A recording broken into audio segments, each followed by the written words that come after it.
한반도의 최남단의 섬 제주도민 3만여 명이 희생된 4.3 사건의 진상을 재조명하는 국제 심포지엄이 주 유엔 대한민국 대표부의 주최로 오는 6월 20일 유엔 본부에서 열립니다.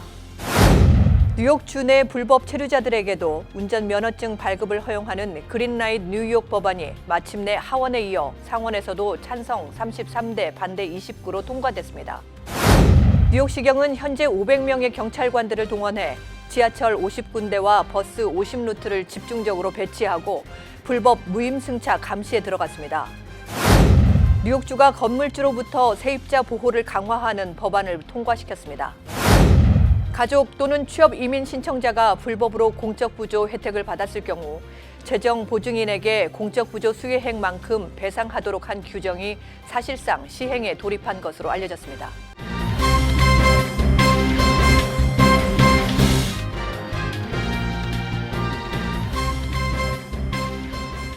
시청자 여러분 안녕하십니까? KBTV 화요일 9시 뉴스입니다. 첫 소식입니다. 1948년 한반도의 최남단 섬 제주도에서는 남북 분단과 동서냉전의 소용돌이 속에서 주민 3만 명이 희생되는 4.3 사건이 발생했습니다. 이 비극적인 사건 진상은 한때 이념의 굴레에 갇혀 가려져 있었지만 대한민국이 민주화가 되면서 국가의 잘못으로 그 진실이 밝혀졌습니다. 4.3의 진상규명은 지역을 넘어 불행한 과거를 반성하고 인류의 보편 가치를 되찾는 일입니다. 4.3의 명예회복은 화해와 상생, 평화와 인권으로 나가는 우리의 미래입니다. 국제적 연대를 통해 제주 4.3의 진상을 재조명하는 국제 심포지엄이 주 유엔 대한민국 대표부의 주최로 오는 6월 20일 오후 3시 유엔 본부에서 열립니다. 제주특별자치도 강창일 국회의원, 제주 4.3 평화재단 등이 공동 주관하는 이 심포지엄은 제주 4.3의 진실과 책임 그리고 화해란 주제 아래 세계적 석학들과 4.3 피해자들이 참석해 4.3의 진상을 규명하는 주제를 놓고 발표합니다. 기조 발표는 강우일 전 한국천주교주교 회의 의장이 맡습니다. 주제 발표자는 한미 현대사 전문가인 브루스 커밍스 시카고대 석좌 교수, 퓨리처상 수상 언론인 찰스 헨리, 존 메릴 전 미 국무부 동북아 실장이 맡습니다. 주최 측은 이번 심포지엄은 인권의 상징인 유엔 본부에서 제주 4.3의 진실과 책임, 화해 정신을 재조명함으로써 4.3의 세계화를 향한 전기를 마련하는 데 의미가 있다고 강조하고 있습니다. 양조훈 제주 4.3 평화재단 이사장은 4.3의 진실을 통해 미국의 책임 문제를 규명하고 특히 제주도민들이 4.3의 비극적 참상을 딛고 화해와 상생의 세계적 모델을 만들어왔던 과정을 널리 알릴 것이라고 말했습니다. 뉴욕주 내 불법 체류자들에게도 운전면허증 발급을 허용하는 내용의 그린라이트 뉴욕 법안이 마침내 하원에 이어 상원에서도 찬성 33대 반대 29로 통과됐습니다. 이 소식 양준하 기자가 전해드립니다. 뉴욕주는 이번 법안 통과로 미국 내 서류 미비자들에게 운전면허증을 발급해주는 13번째 주가 되었습니다. 이번 법안은 소셜 시큐리티 카드 등 연방 기준에 맞는 신분증이 아니더라도 비상업 운전면허를 신청할 수 있다는 내용을 골자로 하고 있습니다. 소셜 시큐리티 번호가 없더라도 운전면허 신청서와 함께 소셜 시큐리티 번호를 받지 않았다는 진술서를 서명해 제출하면 됩니다. 칼 헤이스티 주 하원 의장은 이번 법안이 법제화되면 합법 체류 신분이 없는 뉴욕 주민들도 운전면허 시험을 치르고 보험에 가입하면 운전을 할 수 있게 된다면서 공공안전 강화는 물론 뉴욕주 전체 경제도 보호할 수 있을 것이라고 강조했습니다. 이번 법안이 상원을 통과한 후 쿠오모 주지사가 신속히 서명을 마치므로 뉴욕시 6만 4천 명을 포함한 모두 26만 5천 명이 혜택을 받을 수 있을 것으로 추산하고 있습니다. 이와 함께 당장 운전면허 신청 비용 2,600만 달러를 비롯해 연 5,700만 달러의 뉴욕 주정부의 추가 세수가 늘어날 것으로 전망됩니다. 현재 미 전국 12개 주와 푸에르토리코, 워싱턴 DC 등은 불체자들에게 운전면허를 발급하고 있습니다. 한편 이번 불체자 운전면허증 발급으로 인해 뺑소니 사고와 보험금 지급액도 감소할 것으로 전문가들은 관측했습니다. KBTV 뉴스 양준하입니다. 메트로폴리탄 교통공사가 대중교통 범죄와 버스 무임 승차를 근절하기 위해 경찰까지 직접 탑승시켜 단속에 나서고 있습니다. 뉴욕시경은 현재 500명의 경찰관들을 동원해 지하철 50군데와 버스 50루트를 집중적으로 배치하고 불법 무임 승차 감시에 들어갔습니다. 빌 드블라지오 뉴욕시장은 이번 시범 프로그램을 통해 NYPD가 무임 승차에 효과적인 조치를 취하고 근본적으로 해결할 수 있는 해법을 마련할 계획이다라고 밝혔습니다. 버스에 무임 승차하다 적발될 경우 $100의 벌금이 부과됩니다. 한편 MTA에 따르면 지난해 버스와 지하철 등 대중교통을 이용한 승객 5명 중 1명꼴인 24%가 무임 승차하면서 $2억 2,500만 달러의 적자가 발생한 바 있는데 최근 계속 무임 승차가 늘어나면서 막대한 비용의 손실을 입고 있는 것으로 알려졌습니다. 뉴욕주가 건물주로부터 세입자 보호를 강화하는 법안을 통과시켰습니다. 뉴욕주 상원과 하원은 지난 14일 주택 안정 및 세입자 보호 법안을 각각 통과시켰습니다. 이에 앤드류 쿠오모 주지사가 16일 서명을 마치고 이 법안 시행에 따라 렌트 안정 아파트의 기존 세입자가 퇴거할 시 최고 20%까지 렌트비를 인상시킬 수 있었던 일명 베이컨시 보너스 규정이 폐지됩니다. 또 과거에는 집주인이 건물의 전반적인 보수를 위해 최고 연 6%까지 렌트비를 올릴 수 있었지만 이 법이 시행되면 2% 이상 올릴 수 없게 됩니다. 현재 뉴욕시 렌트 안정 아파트는 총 96만 6천 유닛입니다. 가족 또는 취업이민 신청자가 불법으로 공적부조 혜택을 받았을 경우 재정보증인에게 공적부조 수혜액만큼 배상하도록 한 규정이 사실상 시행에 돌입한 것으로 알려졌습니다. 보도에 양준하 기자입니다.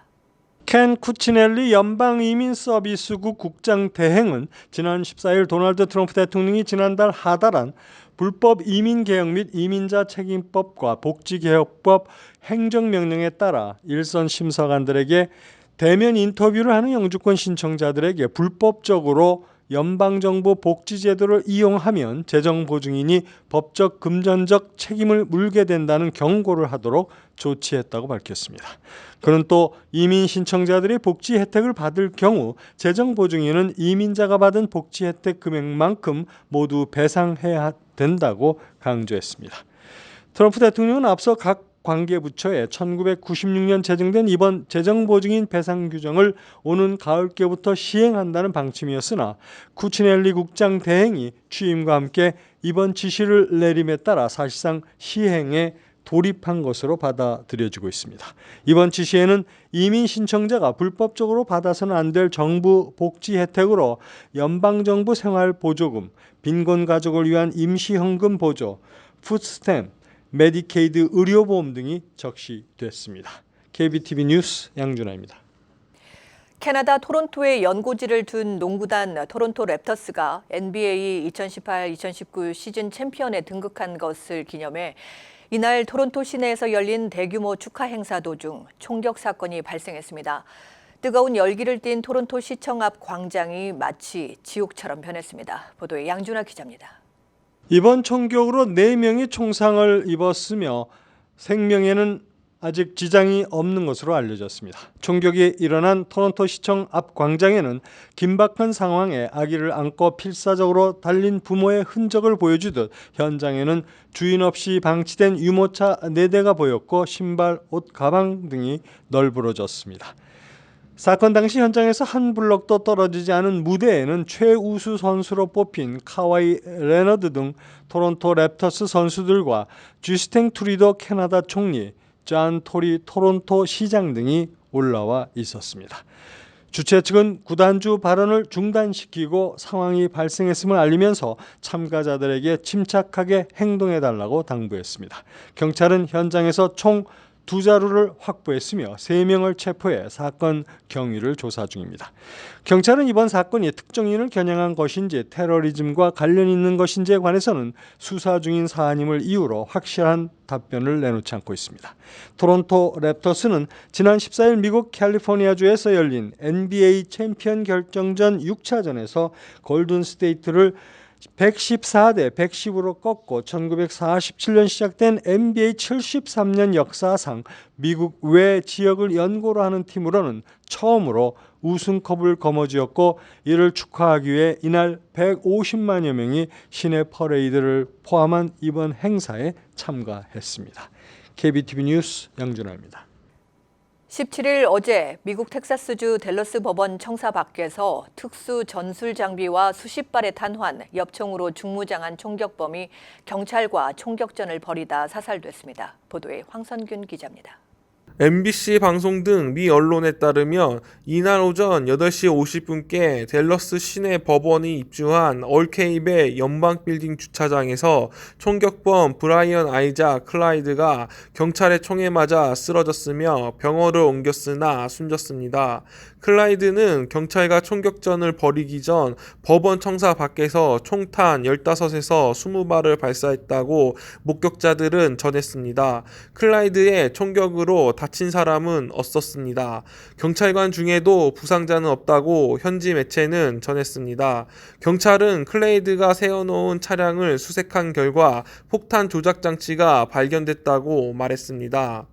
댈러스 경찰은 폭탄 해체팀이 주변을 수색 중이라며 청사 주변 통행을 통제했습니다. 클라이드의 페이스북 페이지에는 탄약 10줄을 바닥에 늘여놓은 사진과 총격을 암시하는 글귀가 올라와 있었다고 현지 매체가 전했습니다. 전역 군인으로 알려진 그가 올린 영상에는 폭풍이 다가오고 있다며 공격을 암시하듯 말하는 장면도 나왔습니다. 클라이드가 나치 문양이 그려진 깃발을 소셜미디어에 올려놓고 반정부 공격을 가하겠다고 협박하는 내용도 발견되었습니다. KBTV 뉴스 황성균입니다. 퀸즈 플러싱에 사는 27살의 한인 제이슨 배 씨가 $500만 복권에 당첨되는 행운을 잡았습니다. 배 씨는 최근 퇴근길에 플러싱에 위치한 델리 가게에 들러 즉석 복권 세포 라이플을 구입한 후 그 자리에서 1등 당첨금인 $500만 확인했습니다. 배 씨는 집으로 가는 길에 음료수를 사러 잠시 델리에 들어가 산 복권이 당첨돼 놀랐다고 말했습니다. 즉석 복권 세포라이프의 1등 당첨 확률은 618만 분의 1입니다. 당첨금을 할부로 나눠받으면 매년 $26만 20년 동안 받게 됩니다. 20년 동안 세금을 제한 순수 수령금은 약 $16만 5천 됩니다. 당첨금을 어디에 쓰겠냐는 질문에 배 씨는 일단 한국에 가서 가족들과 기쁨을 함께 나누고 싶다고 말했습니다.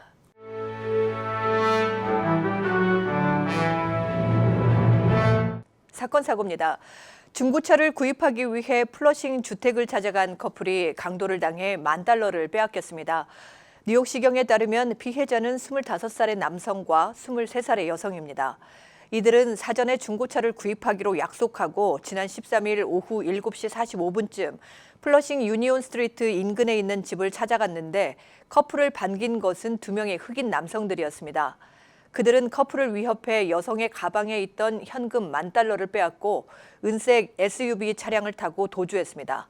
관할 109 경찰서는 감시 카메라에 잡힌 용의자들의 사진을 공개하고 수배령을 내렸습니다. 콜로라도에 사는 10살의 어린 소녀가 세계 최대 난코스 중 하나로 꼽히는 캘리포니아주 요세미티 국립공원의 엘 캐피탄 암벽 등정에 성공했습니다. 폭스 뉴스에 따르면 콜로라도에 사는 10살짜리 셀라 슈네이터가 이달 초 가녀린 몸을 자일에 묶고 높이 3,000피트의 수직 화강 암석인 엘 캐피탄을 모두 5일간에 걸쳐 오르는 데 성공했습니다. 셀라는 전신에 안전벨트를 채우고 암벽에 오르는 중간중간 휴식과 수면, 영양 섭취를 하면서 정상을 정복했습니다. 엘 캐피탄은 요세미티 국립공원의 수직으로 솟은 거대한 화강 암석으로 암벽 등반으로는 세계적인 난코스에 속합니다. 캘리포니아주 샌프란시스코만 지역에서 20대 남성이 온라인에 반유대주의 메시지를 표출하고 유대교 회당에서 총기 난사를 하겠다고 해 위협한 혐의로 체포 기소했습니다. 17일 어제 캘리포니아 콩코드 경찰 공식 페이스북에 따르면 콘트라코스트 검찰청은 최근 콩코드 거주자 로스 펄카를 범죄, 위협 및 불법 자동소총 소지, 자동소총 제조 혐의로 기소했습니다.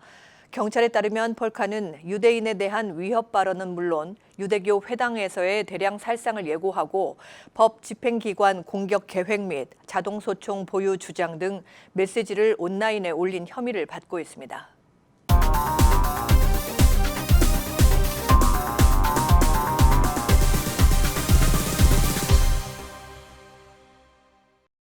네, 오늘은 뉴저지 팰리세이드 팍 한인 유권자 협의회 권영만 회장과 함께 지난 4일 치러진 예비선거 결과에 대한 이야기 나눠보도록 하겠습니다. 안녕하십니까? 안녕하세요. 네, 어서 오십시오. 네, 지난 4일 예비선거에서 이제 그 앤디민 후보와 마이클 비에트리 후보가 이제 예비선거에 당선이 됐습니다. 이제 그런데 이 같은 선거 결과를 회장님께서는 어떻게 보십니까? 예, 이 6월 4일 예비 선거를 이제 치렀는데 일반적인 예상과는 달리 큰 표 차이로 이렇게 당선됐죠. 근데 보통 이제 우리 유권자들이 예비 선거 하면은 어떻게 하는지 잘 모릅니다. 네. 그래서 그 예비 선거에 대한 설명 간단히 드릴게요. 네. 예비 선거는 각 정당별 선거입니다. 네. 그래서 민주당, 공화당 당적을 갖고 있는 분들이 자기 당의 본선 11월 본선거 후보를 뽑아가지고 그걸로 이제 진출시키는 거고, 본선거에서는 이제 민주당, 공화당 혹은 무소속이 이렇게 대결을 하게 되는 거지요. 네. 그래서 예비 선거는 원칙적으로 자기 정당에 소속된 당적을 갖고 있는 유권자들만 자기 정당의 후보자를 선택을 합니다. 네. 예외로 무소속으로 등록된 유권자들이 많은데 그분들은 이제 그 투표 장소에 가셔가지고 네. 정당 선택을 하셔서 투표를 하시면은 그 정당 소속으로 이제 등록이 됩니다. 네. 그러니까 예비 선거는 정당 당적을 갖고 있는 분들이 우선한다는 거, 그걸 지금 말씀드리고, 지난 6월 4일 치러진 선거가 바로 그 정당 선거입니다. 네, 그래서 네. 그 그렇습니다. 선거에 이제 그 1번으로 입후보에 있던 그 앤디민과 비에트리 후보가 당선됐죠. 일반의 예상과는 달리 거의 큰 표 차이로 이렇게 네네. 당선이 됐습니다. 네. 이제 또한 이제 펠팍 유권자 협의회는 어떤 그 예비 선거에서 지지 후보를 정하지 않았잖아요. 네, 그 이유가 있습니까? 그렇죠. 팔팍 유권자 협의회는 일종의 정치 단체입니다. 네. 뭐 한인회나 일반 그 사회 그 비영리 단체는 정치 활동을 못 하게 돼 있죠. 그러나 유권자 협의회는 활동 목적이 후보자 양성, 네, 그다음에 그렇죠. 후보자 지원, 그래서 당선시켜 가지고 네. 주민들의 권익을 위해서 네. 일하는 그런 단체이기 때문에 정치 단체로서 후보자를 내세울 수도 있고 지원할 수도 있고 그렇습니다. 네. 그런데 이번에는 안 하셨어요. 안 했죠. 그 이유는 왜 그런지 궁금합니다. 현 시장이 지지하는 1번 후보 2명과 네. 또 같은 민주당이지만은 2번, 3번 후보 이 그 중에 3분이 한국 분들이거든요. 네. 만약에 유권자 협의회에서 어느 개인적인 그런 그 후보를 지원하게 되면은 네. 우리 팔팍이 작년에 어렵게 시장을 당선시켰지 않습니까? 네. 그것이 정말 한마음 한뜻으로 이렇게 당선시켰는데, 이번 선거에 우리 유권자협의회가 어느 후보를 일방적으로 지정을 하게 되면은 네. 우리 팔팍의 화합에 큰 장애 요인이 됩니다. 네. 주민들이 결국은 두 개로 갈라지게 되죠. 네. 그래서 예, 그 이유 바로 그겁니다. 그렇게 되면은 앞으로 팔팍의 그 단합이라든가 또 시정을 펼쳐나가는데 큰 장애 요인이 되겠죠. 네. 바로 그게 가장 큰 이유입니다. 네. 이번 투표율이 18%에서 한 20% 정도밖에 보이질 않았습니다. 이제 그 이유는 이제 사람들이 예비 선거에 대한 그런 게 인식이 좀 부족해서 그랬다고 생각을 하십니까? 예, 뭐 물론 예비 선거니까 내가 꼭 투표하지 않아도 된다는 그러한 그 생각도 있겠지만, 중요한 것은 아까 말씀드렸듯이 정당 선거입니다. 네. 그런데 팔팍에는 공화당은 아예 후보 2명밖에 안 나왔기 때문에 찍을 필요가 없습니다. 네네. 찍거나 안 찍거나 바로 네, 본선으로 가는 올라가니까. 거고, 네. 민주당이 4명이 출마했지 않습니까? 네. 그리고 2명을 뽑아야 되니까 민주당 당원들끼리만의 선거입니다. 그러면 팔팍의 민주당 전체가 3,100명 정도 되는데 네. 그중에서 결국은 1,200명 정도가 투표를 했습니다. 현장 투표, 우편 투표 해가지고 네.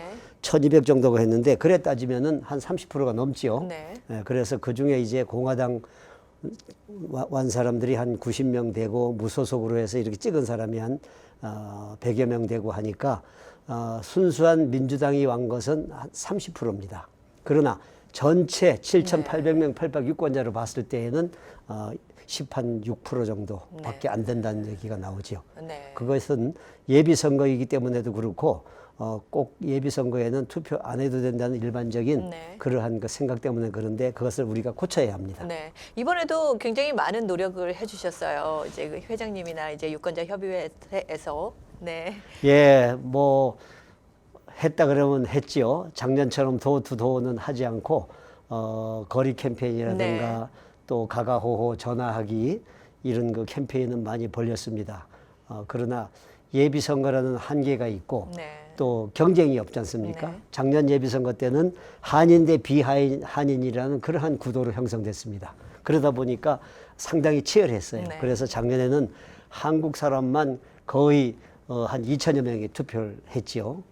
그러니까 그때 상황에 따라서 네. 투표율은 많이 이렇게 왔다 갔다 합니다. 네. 그러니까 그거 가지고 저희들은 크게 염려하지 않지만은 무조건 투표는 해야 됩니다. 누가 나왔든 간에 공화당이 2명만 뽑는다 그래도 가서 투표를 해야지만은 이 버겐 카운티에서 우리 그 한인들의 위상이 올라가고 네. 더 나아가 주정부에서도 한인들이 이렇게 투표를 많이 하니까 우리 정치인들은 한인들에 대한 그 관심을 더 가져야 되겠구나 하는 그러한 그 네. 사상, 생각이 일기 때문에 네. 참 중요합니다. 그래서 어떠한 경우라도 투표는 해야 됩니다. 네. 올 11월 이제 본선거가 있는데 이제 또 준비를 하셔야죠. 굉장히 바쁘시겠어요, 이제.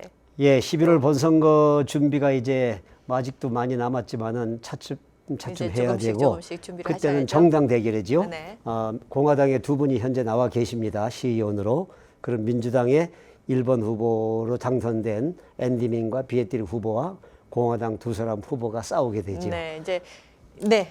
뭐 별 이변 없이 과거의 결과를 보면은 민주당이 승리하리라고 이렇게 보긴 합니다. 네. 2부에서는 이제 본선거에 대해서 이제 얘기 나누는 시간 가져보도록 그렇습니까? 하겠습니다. 예, 2부에서 그럼 더 자세하게 말씀드리겠습니다. 네, 알겠습니다. 예, 고맙습니다. 감사합니다. 네. 네. 네, 지금까지 펠팍 한인 유권자 협의회 권영만 회장과 함께했습니다.